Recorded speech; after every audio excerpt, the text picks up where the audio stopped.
നെഹെമ്യായുടെ പുസ്തകം അധ്യായം 11. ജെറുസലേം നിവാസികൾ. ജനനേതാക്കൾ ജെറുസലേമിൽ താമസിച്ചു. ശേഷിച്ചവർ വിശുദ്ധ നഗരമായ ജെറുസലേമിൽ 10-ൽ ഒരാൾ വീതവും ഇതര പട്ടണങ്ങളിൽ 10-ൽ 9 വീതവും താമസിക്കാൻ നറുക്കിട്ട് തീരുമാനിച്ചു. ജെറുസലേമിൽ താമസിക്കാൻ സ്വമേധയാ തയ്യാറായവരെ ജനം അഭിനന്ദിച്ചു. ഇസ്രായേൽ ജനവും പുരോഹിതന്മാർ, ലേവ്യർ, ദേവാലയ ശുശ്രൂഷകർ, സോളമന്റെ ദാസന്മാരുടെ പിൻഗാമികൾ എന്നിവർ യൂദാ നഗരങ്ങളിൽ സ്വന്തം സ്ഥലത്തു താമസിച്ചു.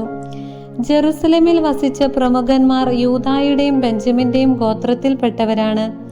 യൂദാ ഗോത്രത്തിൽ നിന്ന് ഉസിയായുടെ പുത്രൻ അത്തായ. ഉസിയ സക്കറിയായുടെയും, സക്കറിയ അമരിയായുടെയും, അമരിയ ഷെഫാത്തിയായുടെയും, ഷെഫാത്തിയ മഹലലേലിന്റെയും, മഹലലേൽ പേരെസിന്റെയും പുത്രന്മാർ. ബാറൂക്കിന്റെ പുത്രൻ മാസേയ. ബാറൂക്ക് കൊൽഹോസയുടെയും, അവൻ ഹസായായുടെയും, ഹസായ അദായായുടെയും, അവൻ യോയാറിബിന്റെയും, യോയാറിബ് ഷീലോന്യനായ സക്കറിയായുടെയും പുത്രന്മാരായിരുന്നു. പേരെസിന്റെ കുടുംബത്തിൽപ്പെട്ട 468 ധീരന്മാർ ജെറുസലേമിൽ പാർത്തു. ബെഞ്ചമിൻ ഗോത്രത്തിൽ നിന്ന് മെഷുല്ലാമിന്റെ പുത്രൻ സല്ലു. മെഷുല്ലാം യോബിദിന്റെയും, യോബിദ് പെദായായുടെയും, പെദായ കോലായായുടെയും, കോലായ മാസയായുടെയും, മാസയ ഇത്തിയേലിന്റെയും, ഇത്തിയേൽ യശായായുടെയും പുത്രന്മാരായിരുന്നു. സല്ലുവിനോടൊപ്പം അടുത്ത ചാർച്ചക്കാരായ ഗബ്ബായ്, സല്ലായ് എന്നിവരും. ആകെ 928 പേർ. സിക്രിയുടെ പുത്രൻ ജോയേലാണ് അവരുടെ ചുമതല വഹിച്ചത്. ഹസേനുവായുടെ പുത്രൻ യൂദ ആയിരുന്നു നഗരത്തിൽ രണ്ടാമൻ. പുരോഹിതന്മാരിൽ യോയാറിബിന്റെ പുത്രൻ യദായ, യാക്കീൻ, ഹിൽക്കിയായുടെ പുത്രൻ സെറായാം. ഹിൽക്കിയ മെഷുല്ലാമിന്റെയും, മെഷുല്ലാം സാദോക്കിന്റെയും, സാദോക്ക് മെറായോത്തിന്റെയും, മെറായോത്ത് ദേവാലയ ഭരണാധികാരിയായ അഹിത്തൂബിന്റെയും പുത്രന്മാരായിരുന്നു. ദേവാലയത്തിൽ ജോലി ചെയ്തിരുന്ന അവരുടെ ചാർച്ചക്കാർ 822 പേർ. യെറോഹാമിന്റെ പുത്രൻ അദായ. യെറോഹാം പെലാലിയായുടെയും, പെലാലിയ അംസിയുടെയും, അംസി സക്കറിയായുടെയും, സക്കറിയ പാഷൂറിന്റെയും, പാഷൂർ മൽക്കിയായുടെയും പുത്രന്മാരായിരുന്നു. അദായായുടെ ചാർച്ചക്കാരായ കുടുംബത്തലവന്മാർ 242. അസറേലിന്റെ പുത്രൻ അമശസായ്. അസറേൽ അഹ്സായിയായുടെയും, അഹ്സായി മെഷില്ലമോത്തിന്റെയും, മെഷില്ലമോത്ത് ഇമ്മറിന്റെയും പുത്രന്മാരായിരുന്നു. അവരുടെ ശൂരപരാക്രമികളായ ചാർച്ചക്കാർ 128 പേർ. അവരുടെ നേതാവ് ഹഗദോലിന്റെ പുത്രൻ സബ്ദിയേലായിരുന്നു. ലേവ്യരിൽ നിന്ന് ഹാശൂബിന്റെ പുത്രൻ ഷെമായ. ഹാശൂബ് അസ്രിക്കാമിന്റെയും, അസ്രിക്കാം ഹഷാബിയായുടെയും, ഹഷാബിയ ബുന്നിയുടെയും പുത്രന്മാരായിരുന്നു. ദേവാലയത്തിന് പുറമേയുള്ള ജോലികളുടെ മേൽനോട്ടം വഹിച്ചിരുന്നത് ലേവ്യ പ്രമുഖരായ ഷാബിദായും യോസാബാദുമാകുന്നു. സ്തോത്ര പ്രാർത്ഥനയ്ക്ക് നേതൃത്വം വഹിച്ചിരുന്നത് ആസാഫിന്റെ പുത്രനായ സബ്ദിയുടെ പുത്രൻ മിക്കായുടെ പുത്രനായ മത്താനിയ. രണ്ടാമൻ ബക്ബുക്കിയ. യദുദൂനിന്റെ പുത്രനായ ഗലാലിന്റെ പുത്രൻ ഷമ്മുവായുടെ പുത്രനായ അബ്ദ. വിശുദ്ധ നഗരത്തിൽ ആകെ ലേവ്യർ 284. വാതിൽ കാവൽക്കാരായ അക്കൂബും തൽമോനും അവരുടെ ചാർച്ചക്കാരും കൂടെ 172 പേർ. ബാക്കിയുള്ള ഇസ്രായേൽ ജനവും പുരോഹിതന്മാരും ലേവ്യരും യൂദാ നഗരങ്ങളിൽ താന്താങ്ങളുടെ അവകാശ ഭൂമികളിൽ താമസിച്ചു. എന്നാൽ ദേവാലയ ശുശ്രൂഷകർ ഓഫേലിൽ താമസിച്ചു. സീഹായും ഗിഷ്പായും അവരുടെ മേൽനോട്ടം വഹിച്ചു. ബാനിയുടെ പുത്രനായ ഉസിയാണ് ജെറുസലേമിലെ ലേവ്യരുടെ മേൽനോട്ടം വഹിച്ചത്. ബാനി ഹഷാബിയായുടെയും, ഹഷാബിയ മത്താനിയായുടെയും, മത്താനിയ ദേവാലയത്തിൽ ഗാനശുശ്രൂഷ നടത്തിയിരുന്ന ആസാഫിന്റെ കുടുംബത്തിൽപ്പെട്ട മിക്കായുടെയും പുത്രന്മാരായിരുന്നു. ദേവാലയത്തിൽ ദിവസം തോറുമുള്ള ഗാനശുശ്രൂഷകരുടെ തവണ ഓരോ ഗണത്തിനും രാജാവ് നിശ്ചയിച്ചു കൊടുത്തു. യൂദായുടെ പുത്രനായ സേറായുടെ പുത്രൻ മെഷസാബേലിന്റെ പുത്രനായ പെത്താഹിയ ജനത്തെ സംബന്ധിക്കുന്ന എല്ലാ കാര്യങ്ങളിലും രാജാവിന്റെ ഉപദേഷ്ടാവായിരുന്നു. യൂദായിൽപ്പെട്ട ചിലർ കിരിയാത്തർബ, ദിബോൺ, യാക്കാബ്സേൽ എന്നീ നഗരങ്ങൾ, അവയുടെ ഗ്രാമങ്ങൾ, യശുവ, മൊളാദ, ബത്പെലേത്ത്, ഹസാർ ഷുവാൽ, ബേർഷെബ അതിൻ്റെ ഗ്രാമങ്ങൾ, സിക്ലാഗ്, മെക്കോന അതിൻ്റെ ഗ്രാമങ്ങൾ, എൻറിമ്മോൻ, സോറ, യാർമുത്ത്, സനോവ, അതുല്ലാം എന്നീ പട്ടണങ്ങൾ, അവയുടെ ഗ്രാമങ്ങൾ, ലാഗീഷ് അതിൻ്റെ വയലുകൾ, അസേക്ക അതിൻ്റെ ഗ്രാമങ്ങൾ എന്നിവിടങ്ങളിൽ വസിച്ചു. അങ്ങനെ അവർ ബേർഷെബ മുതൽ ഹിന്നോം താഴ്വര വരെ വാസമുറപ്പിച്ചു. ബെഞ്ചമിൻ ഗോത്രജർ ഗേബ, മിക്മാഷ്, അയ്യ, ബഥേൽ അതിൻ്റെ ഗ്രാമങ്ങൾ, അനാത്തോത്ത്, നോബ്, അനാനിയ, ഹാസോർ, റാമ, ഗിത്തായിം, ഹദീദ്, സെബോയിം, നെബല്ലാത്ത്, ലോദ്, ശില്പികളുടെ താഴ്വരയായ ഓനോ എന്നിവിടങ്ങളിൽ പാർത്തു. യൂദായിലെ ചില ലേവ്യഗണങ്ങൾ ബെഞ്ചമിനോട് ചേർന്നു. അധ്യായം 12. പുരോഹിതന്മാരും ലേവ്യരും. ഷെയാൽത്തിയേലിന്റെ പുത്രൻ സെറുബാബേലിനോടും യെശുവായോടും കൂടെ വന്ന പുരോഹിതന്മാരും ലേവ്യരും സെറായ, ജെറമിയ, എസ്ര, അമരിയ, മല്ലൂക്ക്, ഹത്തൂഷ്, ഷെക്കാനിയ, റഹൂം, മെറമോത്ത്, ഇദ്ദോ, ഗിന്നത്തോയ്, അബിയ, മിയാമിൻ, മാദിയ, ബിൽഗ, ഷമായ, യോയാറിബ്, യദായ, സല്ലു, ആമോക്, ഹിൽക്കിയ, യദായ. യെശുവയുടെ കാലത്തെ പുരോഹിതന്മാരുടെയും അവരുടെ സഹോദരന്മാരുടെയും നേതാക്കന്മാർ ഇവരായിരുന്നു. ലേവ്യർ യശുവ, ബിന്നൂയ്, കത്മിയേൽ, ഷറബിയ, യൂദ എന്നിവരും സ്തോത്രഗീതത്തിന്റെ നേതൃത്വം വഹിച്ചിരുന്ന മത്താനിയായും ചാർച്ചക്കാരും. അവരുടെ സഹോദരന്മാരായ ബക്ബുക്കിയായും ഉന്നോയും അവർക്ക് അഭിമുഖമായി നിന്ന് ഗാന ശുശ്രൂഷയിൽ പങ്കുകൊണ്ടു. യശുവ യോയാക്കിമിൻ്റെയും യോയാക്കിം എലിയാഷിബിൻ്റെയും എലിയാഷിബ് യോയാദായുടെയും യോയാദ ജോനാഥൻ്റെയും ജോനാഥാൻ യദുവായുടെയും പിതാവായിരുന്നു. യോയാക്കിമിൻ്റെ കാലത്തെ കുടുംബത്തലവന്മാരായ പുരോഹിതന്മാർ: സെറായ കുടുംബത്തിൽ മെറായ, ജെറമിയ കുടുംബത്തിൽ ഹനനിയ, എസ്ര കുടുംബത്തിൽ മെശുല്ലാം, അമരിയ കുടുംബത്തിൽ യഹോഹനാൻ, മല്ലൂക്കി കുടുംബത്തിൽ ജോനാഥാൻ, ഷെബാനിയ കുടുംബത്തിൽ ജോസഫ്, ഹാറിം കുടുംബത്തിൽ അദ്ന, മെറായോത്ത് കുടുംബത്തിൽ ഹെൽക്കായ്, ഇദ്ദോ കുടുംബത്തിൽ സഖറിയ, ഗിന്നതോൻ കുടുംബത്തിൽ മെശുല്ലാം, അബിയ കുടുംബത്തിൽ സിക്രി, മിനിയാമിൻ, മൊവാദിയ കുടുംബത്തിൽ ബിൽത്തായ്, ബിൽഗ കുടുംബത്തിൽ ഷമ്മുവ, ഷമായ കുടുംബത്തിൽ യഹോനാഥാൻ, യോയാബി കുടുംബത്തിൽ മത്തെനായ്, യദായ കുടുംബത്തിൽ ഉസി, സല്ലായ് കുടുംബത്തിൽ കല്ലായ്, അമോ കുടുംബത്തിൽ ഏബർ, ഹിൽക്കിയ കുടുംബത്തിൽ ഹാഷബിയ, യദായ കുടുംബത്തിൽ നെത്തനേൽ. എലിയാഷിബ്, യോയാദ, യോഹനാൻ, യദുവ എന്നിവരുടെ കാലത്ത് ലേവ്യരുടെയും പേർഷ്യ രാജാവായ ദാരിയൂസിന്റെ കാലം വരെ പുരോഹിതന്മാരുടെയും കുടുംബത്തലവന്മാരുടെയും പേരുവിവരം രേഖപ്പെടുത്തിയിരിക്കുന്നു. എലിയാഷാബിന്റെ പുത്രൻ യോഹനാന്റെ കാലം വരെ ദിനവൃത്താന്ത ഗ്രന്ഥത്തിൽ ലേവി കുടുംബത്തലവന്മാരുടെ പേരുകൾ രേഖപ്പെടുത്തിയിരിക്കുന്നു. ഹഷാബിയ, ഷറബിയ, കത്മേലിന്റെ പുത്രൻ യശുവ എന്നിവർ തങ്ങൾക്ക് അഭിമുഖമായി നിന്ന് സഹോദരന്മാരോടൊത്ത് ദൈവപുരുഷനായ ദാവീദിന്റെ കൽപ്പനയനുസരിച്ചുള്ള സ്തുതിയും കൃതജ്ഞതയും യാമം തോറും ദൈവത്തിന് അർപ്പിച്ചു. മത്താനിയ, ബക്ബുക്കിയ, ഒബാദിയ, മെശുല്ലാം, തൽമോൻ, അക്കൂബ് എന്നിവരായിരുന്നു പടിവാതിൽക്കലുള്ള കലവറകളുടെ സംരക്ഷകരും കാവൽക്കാരും. ഇവർ യോസദാക്കിന്റെ പുത്രൻ യശുവയുടെ പുത്രൻ യോയാക്കിമിന്റെയും ദേശാധിപനായ നെഹമിയായുടെയും നിയമജ്ഞനും പുരോഹിതനുമായ എസ്രായുടെയും സമകാലികരായിരുന്നു. മതിലിന്റെ പ്രതിഷ്ഠ. ജെറുസലേം മതിലിന്റെ പ്രതിഷ്ഠാകർമ്മം കൈത്താളം, വീണ, കിന്നരം എന്നിവയോടുകൂടെ സ്തോത്രഗാനങ്ങൾ ആലപിച്ച് ആഘോഷിക്കാൻ എല്ലായിടങ്ങളിലും നിന്ന് ലേവ്യരെ വരുത്തി. നെത്തോഫാത്യരുടെ ഗ്രാമങ്ങളിൽ നിന്നും ജെറുസലേമിന്റെ പ്രാന്തങ്ങളിൽ നിന്നും ബത്ത് ഗിൽഗാൽ, ഗേബ, അസ്മാവെത്ത് എന്നിവിടങ്ങളിൽ നിന്നും ഗായകർ വന്നു ചേർന്നു. അവർ ജെറുസലേമിന് ചുറ്റും ഗ്രാമങ്ങൾ നിർമ്മിച്ചു. പുരോഹിതന്മാരും ലേവ്യരും തങ്ങളെ തന്നെയും ജനത്തെയും കവാടങ്ങൾ, മതിൽ എന്നിവയെയും ശുദ്ധീകരിച്ചു. അനന്തരം ഞാൻ യൂദായിലെ പ്രഭുക്കന്മാരെ മതിലിന്റെ മുകളിലേക്ക് ആനയിക്കുകയും കൃതജ്ഞതാസ്തോത്രങ്ങളോടെ ഘോഷയാത്ര നടത്തുന്നതിന് 2 വലിയ ഗായക ഗണങ്ങളെ നിയോഗിക്കുകയും ചെയ്തു. ഒരു ഗണം മതിലിനു മുകളിലൂടെ വലത്തോട്ട് ചവറ്റുവാതിൽ വരെ പോയി.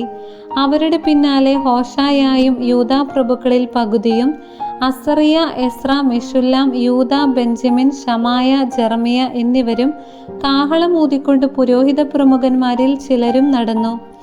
ജോനാഥാന്റെ പുത്രൻ സക്കറിയായും, ജോനാഥാൻ ഷെമായായുടെയും, ഷെമായ മത്താനിയായുടെയും, മത്താനിയ മിക്കായായുടെയും, മിക്കായ സക്കൂറിന്റെയും, സക്കൂർ ആസാഫിന്റെയും പുത്രന്മാരായിരുന്നു.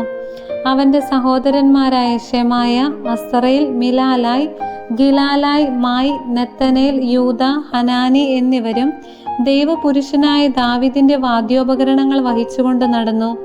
നിയമജ്ഞനായ എസ്ര അവരുടെ മുൻപിൽ നടന്നു.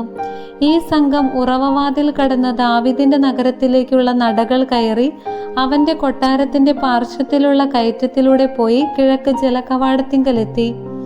കൃതജ്ഞതാ സ്തോത്രം ആലപിച്ചുകൊണ്ട് മറ്റേ സംഘം ഇടത്തുവശത്തേക്ക് നീങ്ങുമ്പോൾ ഞാൻ പകുതി ജനത്തോടൊത്ത് മതിലിലൂടെ ചൂളഗോപുരം കടന്ന് വിശാല മതിൽ വരെ അവരെ അനുഗമിച്ചു.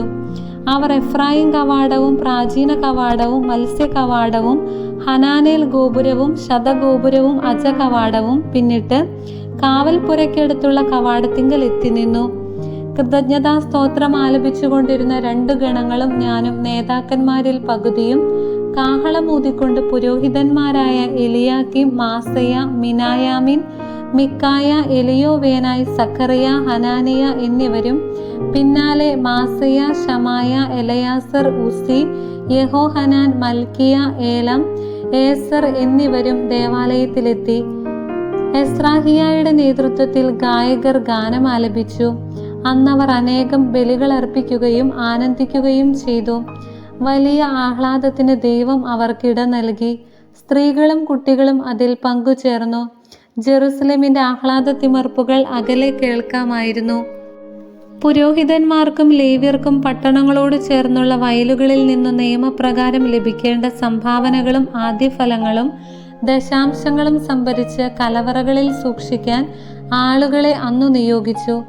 ദേവാലയ ശുശ്രൂഷകരായ പുരോഹിതന്മാരിലും ലേവ്യരിലും യൂദാജനം സംപ്രീതരായിരുന്നു. അവർ ദൈവത്തിന്റെ ശുശ്രൂഷയും ശുദ്ധീകരണ ശുശ്രൂഷയും അനുഷ്ഠിച്ചിരുന്നു. ദാവീദിന്റെയും പുത്രൻ സോളമന്റെയും അനുശാസനമനുസരിച്ച് ഗായകന്മാരും വാതിൽക്കാവൽക്കാരും തങ്ങളുടെ കർത്തവ്യം നിർവഹിച്ചു. പണ്ടു ദാവീദിന്റെയും ആസാഫിന്റെയും കാലത്ത് ഗായകന്മാർക്ക് നേതാവുണ്ടായിരുന്നു. സ്തുതിയുടെയും കൃതജ്ഞതയുടെയും ഗാനങ്ങൾ ദൈവസന്നിധിയിൽ അവർ ആലപിച്ചിരുന്നു. സെറുബാബേലിന്റെയും നെഹമിയായുടെയും കാലത്ത് ഇസ്രായേൽ ജനം ഗായകന്മാർക്കും വാതിൽക്കാവൽക്കാർക്കും ദിവസേന വിഹിതം നൽകിയിരുന്നു. ലേവ്യർക്കും വിഹിതം കൊടുത്തിരുന്നു. ലേവ്യർ അഹറോന്റെ പുത്രന്മാർക്കുള്ള ഓഹരി നീക്കിവെക്കുകയും ചെയ്തിരുന്നു. അധ്യായം 13. നെഹമിയായുടെ നവീകരണങ്ങൾ. ആ ദിവസം ജനം കേൾക്കെ മോശയുടെ നിയമഗ്രന്ഥത്തിൽ നിന്ന് അവർ വായിച്ചു. അതിൽ ഇങ്ങനെ എഴുതിയിരുന്നു: അമ്മോന്യരെയും മൊവാബിരെയും ദൈവത്തിന്റെ സഭയിൽ പ്രവേശിപ്പിക്കരുത്. ഇസ്രായേൽ ജനത്തെ അപ്പവും വെള്ളവും കൊടുത്ത് സ്വീകരിക്കുന്നതിനു പകരം അവരെ ശപിക്കാൻ ബാലാമിനെ കൂലിക്കെടുത്തവരാണവർ. എന്നാൽ ദൈവം ആ ശാപത്തെ അനുഗ്രഹമായി മാറ്റി. നിയമം വായിച്ചു കേട്ട ജനം അന്യജനതകളെ ഇസ്രായേലിൽ നിന്ന് അകറ്റി. എന്നാൽ ഇതിനു മുൻപ് പുരോഹിതനും തോബിയായുടെ സുഹൃത്തും ദേവാലയ മുറികളുടെ ചുമതലക്കാരനുമായ എലിയാഷിബ് തോബിയായ്ക്ക് വേണ്ടി ഒരു വലിയ മുറി സജ്ജമാക്കി. അതിലാണ് ധാന്യബലിക്കുള്ള വസ്തുക്കളും കുന്തുരുക്കവും പാത്രങ്ങളും ലേവ്യർ, ഗായകർ, കാവൽക്കാർ എന്നിവർക്ക് കൽപ്പന പ്രകാരം നൽകിയിരുന്ന ധാന്യം, വീഞ്ഞ്, എണ്ണ എന്നിവയുടെ ദശാംശവും പുരോഹിതന്മാർക്കുള്ള സംഭാവനകളും മുൻപ് സൂക്ഷിച്ചിരുന്നത്. ഈ സമയത്ത് ഞാൻ ജെറുസലേമിൽ ഉണ്ടായിരുന്നില്ല. ബാബിലോൺ രാജാവായ അർത്താർക്സർക്സസിന്റെ 32-ാം ഭരണവർഷത്തിൽ ഞാൻ രാജാവിനെ കാണാൻ പോയിരിക്കുകയായിരുന്നു. കുറച്ചു കാലം കഴിഞ്ഞ് ഞാൻ രാജാവിനോട് വിട വാങ്ങി ജെറുസലേമിൽ തിരിച്ചെത്തി. എലിയാഷിബ് ദേവാലയാങ്കണത്തിൽ തോബിയായ്ക്ക് വേണ്ടി ഒരു മുറി സജ്ജമാക്കുക എന്ന ഹീനകൃത്യം ചെയ്തിരിക്കുന്നത് ഞാൻ കണ്ടു. കോപിഷ്ഠനായി ഞാൻ തോബിയായുടെ ഗൃഹോപകരണങ്ങൾ പുറത്തെറിഞ്ഞു. മുറിയുടെ ശുദ്ധീകരണ കർമ്മം നിർവഹിക്കാൻ ഞാൻ ആജ്ഞാപിച്ചു.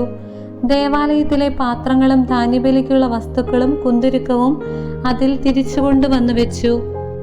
ലേവ്യരുടെ ഓഹരി മുടങ്ങിയെന്നും ശുശ്രൂഷ ചെയ്തിരുന്ന ലേവ്യരും ഗായകന്മാരും താന്താങ്ങളുടെ വയലുകളിലേക്ക് പോയെന്നും ഞാൻ അറിഞ്ഞു. ദേവാലയത്തെ പരിത്യജിച്ചത് എന്തിനെന്ന് ചോദിച്ച് ഞാൻ ചുമതലപ്പെട്ടവരെ ശാസിച്ചു. ലേവ്യരെയും ഗായകരെയും ഞാൻ പൂർവ്വസ്ഥാനങ്ങളിലാക്കി. യൂദാജനം ധാന്യം, വീഞ്ഞ്, എണ്ണ എന്നിവയുടെ ദശാംശം കലവറയിൽ കൊണ്ടുവന്നു. സംഭരണശാലകളുടെ സൂക്ഷിപ്പുകാരായി പുരോഹിതൻ ശെലമിയായെയും നിയമജ്ഞൻ സാദോക്കിനെയും ലേവ്യനായ പെദായയെയും അവർക്ക് സഹായത്തിന് സക്കൂറിന്റെ മകനും മത്താനിയായുടെ പൗത്രനുമായ ഹനാനെയും ഞാൻ നിയമിച്ചു. അവർ വിശ്വസ്തരായി പരിഗണിക്കപ്പെട്ടിരുന്നു. തങ്ങളുടെ സഹോദരന്മാർക്ക് അവരുടെ ഓഹരി നൽകുകയായിരുന്നു അവരുടെ ചുമതല. എൻ്റെ ദൈവമേ, ഈ പ്രവൃത്തി മൂലം എന്നെ സ്മരിക്കണമേ. എൻ്റെ ദൈവത്തിൻ്റെ ആലയത്തിനും അങ്ങയുടെ ശുശ്രൂഷയ്ക്കും വേണ്ടി ഞാൻ ചെയ്തിട്ടുള്ള സൽകൃത്യങ്ങൾ അങ്ങ് മറക്കരുതേ.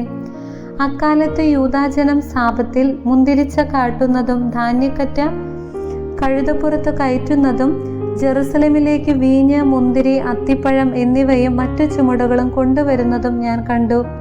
അവ വിൽക്കുന്നവരെ ഞാൻ ശാസിച്ചു. ടൈറിൽ നിന്നും വന്ന് ജെറുസലേമിൽ വസിച്ചിരുന്ന ആളുകൾ സാപത്തിൽ യൂദായിലെയും ജെറുസലേമിലെയും ജനത്തിനു വേണ്ടി മത്സ്യവും മറ്റു സാധനങ്ങളും കൊണ്ടുവന്ന് വിറ്റിരുന്നു. യൂദായിലെ പ്രമുഖന്മാരെ ഞാൻ കുറ്റപ്പെടുത്തി. സാപത്തു ദിനത്തെ അശുദ്ധമാക്കി എത്ര വലിയ തിന്മയാണ് നിങ്ങൾ ചെയ്യുന്നത്! നിങ്ങളുടെ പിതാക്കന്മാർ ഇങ്ങനെ ചെയ്തതുകൊണ്ടല്ലേ നമ്മുടെ ദൈവം നമുക്കും നമ്മുടെ നഗരത്തിനും ഈ ദുരിതം വരുത്തിയത്? എന്നിട്ടും സാപത്ത് അശുദ്ധമാക്കി നിങ്ങൾ ഇസ്രായേലിന്റെ മേൽ പൂർവോപരി ക്രോധം വിളിച്ചു വരുത്തുന്നു. സാപത്തിനു മുൻപ് ഇരുട്ടു വ്യാപിക്കാൻ തുടങ്ങുമ്പോൾ ജെറുസലേമിന്റെ കവാടങ്ങൾ അടയ്ക്കണമെന്നും സാപത്ത് കഴിയുന്നതുവരെ തുറക്കരുതെന്നും ഞാൻ നിർദ്ദേശിച്ചു. സാപത്തു ദിവസം കവാടങ്ങളിലൂടെ ചുമട് കൊണ്ടുവരാതിരിക്കാൻ ദാസന്മാരെ ഞാൻ കാവൽ നിർത്തി. കച്ചവടക്കാർക്കും എല്ലാവിധ വ്യാപാരികൾക്കും ജെറുസലേമിന് വെളിയിൽ 1-2 പ്രാവശ്യം താമസിക്കേണ്ടി വന്നു. അപ്പോൾ ഞാൻ അവരെ ശാസിച്ചു, നിങ്ങൾ എന്താണ് മതിലിനു മുൻപിൽ താമസിക്കുന്നത്? ഇത് തുടർന്നാൽ എനിക്ക് ബലം പ്രയോഗിക്കേണ്ടി വരും. പിന്നീട് അവർ സാപത്തിൽ വന്നിട്ടില്ല. സാപത്തു ദിവസം വിശുദ്ധമായി ആചരിക്കേണ്ടതിന് തങ്ങളെ തന്നെ ശുദ്ധീകരിക്കുകയും കവാടങ്ങൾ കാത്തു സൂക്ഷിക്കുകയും ചെയ്യാൻ ലേവ്യരോട് ഞാൻ കൽപ്പിച്ചു. എൻ്റെ ദൈവമേ, ഇതും എനിക്ക് അനുകൂലമായി ഓർക്കണമേ. അങ്ങയുടെ അനശ്വര സ്നേഹത്തിൻ്റെ മഹത്വത്തിനൊത്ത് എന്നെ രക്ഷിക്കണമേ. ഇക്കാലത്ത് അഷ്ദോദ്, അമ്മോൻ, മൊവാബ് എന്നീ ദേശങ്ങളിലെ സ്ത്രീകളെ വിവാഹം ചെയ്ത യഹൂദരെ ഞാൻ കണ്ടു. അവരുടെ സന്താനങ്ങളിൽ പകുതി പേരും അഷ്ദോദ് ഭാഷയാണ് സംസാരിച്ചിരുന്നത്. യൂദായുടെ ഭാഷ സംസാരിക്കാൻ അവർക്ക് കഴിഞ്ഞില്ല. താന്താങ്ങളുടെ ഭാഷ മാത്രമേ അവർ അറിഞ്ഞിരുന്നുള്ളൂ. ഞാൻ അവരോട് തർക്കിക്കുകയും അവരെ ശപിക്കുകയും ചിലരെ പ്രഹരിക്കുകയും ചെയ്തു. അവരുടെ തലമുടി ഞാൻ വലിച്ചു പറിച്ചു. അവരെ കൊണ്ട് ദൈവനാമത്തിൽ ശപഥം ചെയ്യിച്ചുകൊണ്ട് ഞാൻ പറഞ്ഞു, നിങ്ങളുടെ പുത്രിമാരെ അവരുടെ പുത്രന്മാർക്ക് നൽകുകയോ അവരുടെ പുത്രിമാരെ നിങ്ങളോ നിങ്ങളുടെ പുത്രന്മാരോ സ്വീകരിക്കുകയോ അരുത്. ഇസ്രായേൽ രാജാവായ സോളമൻ ഇത്തരം സ്ത്രീകൾ നിമിത്തം പാപം ചെയ്തില്ലേ? അവനെ പോലൊരു രാജാവ് ജനതകൾക്കിടയിൽ ഇല്ലായിരുന്നു. ദൈവം അവനെ സ്നേഹിച്ചു. അവിടുന്ന് അവനെ ഇസ്രായേലിന്റെ മുഴുവൻ രാജാവാക്കി. എന്നാൽ വിദേശീയ സ്ത്രീകൾ അവനെ കൊണ്ട് പോലും പാപം ചെയ്യിച്ചു. നിങ്ങളെ പിന്തുടർന്ന് ഞങ്ങളും ഈ വലിയ തിന്മകൾ ചെയ്യണമോ? വിദേശീയ സ്ത്രീകളെ വിവാഹം ചെയ്ത് നമ്മുടെ ദൈവത്തോട് വഞ്ചന കാണിക്കണമോ? പ്രധാന പുരോഹിതൻ എലിയാശബിന്റെ പുത്രൻ യഹോയാദായുടെ മക്കളിൽ ഒരുവൻ ഹൊറോണ്യനായ സൻബല്ലാത്താത്തിന്റെ മകളെ വിവാഹം കഴിച്ചിരുന്നു. അവനെ ഞാൻ എൻ്റെ മുൻപിൽ നിന്ന് അട്ടിപ്പായിച്ചു. എൻ്റെ ദൈവമേ, അവർ പൗരോഹിത്യത്തെയും പൗരോഹിത്യ വാഗ്ദാനത്തെയും ലേവ്യരെയും അവഹേളിച്ചത് അവർക്കെതിരെ ഓർക്കണമേ. അങ്ങനെ വിദേശീയമായ എല്ലാറ്റിലും നിന്ന് ഞാൻ അവരെ ശുദ്ധീകരിച്ചു. പുരോഹിതന്മാരുടെയും ലേവ്യരുടെയും കർത്തവ്യങ്ങൾക്ക് വ്യവസ്ഥയുണ്ടാക്കി. നിശ്ചിത സമയങ്ങളിൽ വിറകും ആദ്യഫലങ്ങളും അർപ്പിക്കുന്നതിന് വ്യവസ്ഥ ഏർപ്പെടുത്തി. എൻ്റെ ദൈവമേ, എന്നെ എന്നും ഓർമ്മിക്കണമേ. ദൈവമായ കർത്താവിന് സ്തുതി.